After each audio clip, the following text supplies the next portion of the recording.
think about Havana, what comes to your mind?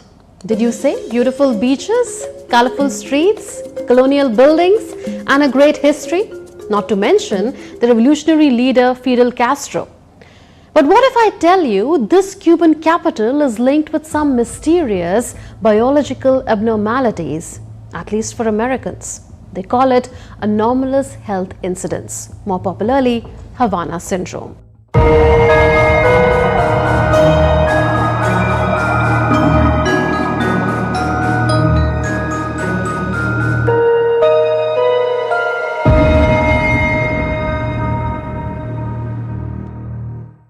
So what happens in Havana Syndrome?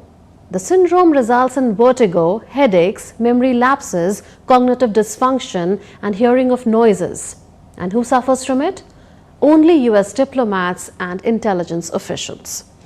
All this started in 2016, as per accounts of US officials. This is how the story started to play out.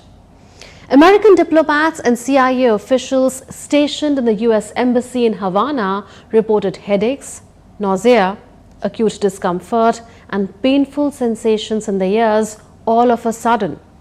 They also reported memory loss and other cognitive difficulties. Soon, the United States evacuated much of their embassy staff. In the next few years, such cases were reported even outside Cuba, in Russia, China, Colombia, Uzbekistan, Austria, and more countries. Do you know in 2021, US Vice President Kamala Harris was to visit Vietnam, but her visit was delayed. Reason? Reports of potential Havana Syndrome among US Embassy staff in Hanoi. And what about India?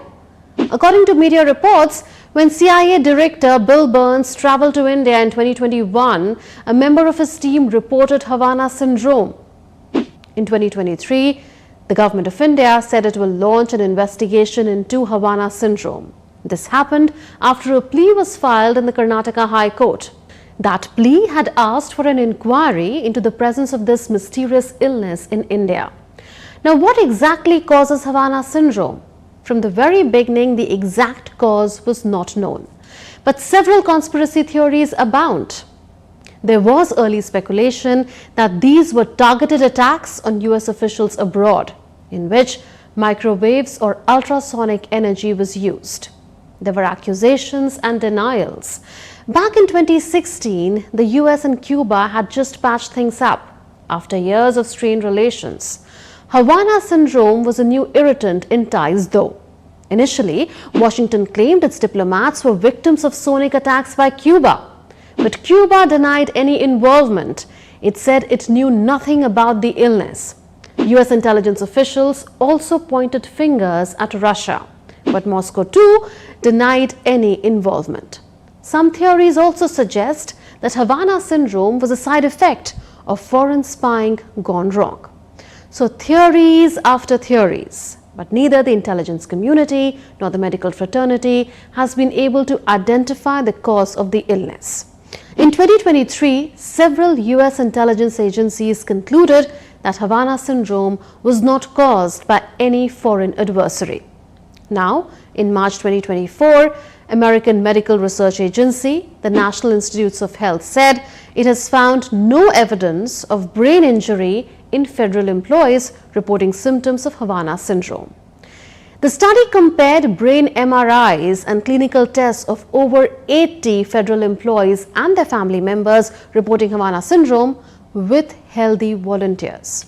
Researchers found no clear brain abnormalities unique to the syndrome.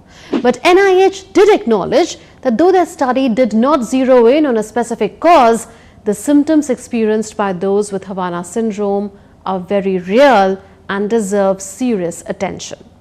So the cause of Havana Syndrome remains a mystery, but despite that, the US Congress passed a law in 2021 mandating compensation for affected CIA and federal employees. The Biden administration says it will work tirelessly to tackle Havana Syndrome. And when you talk to people, when you hear them, when you hear what they've been through, there is no doubt in my mind, but that they have had real experiences, real symptoms, and real suffering. Despite the unknowns, some officials believe more investigation is needed, especially into a possible energy weapon. So for the world, Havana may be a blend of sun, sand and salsa. But for America, it is a medical mystery demanding answers.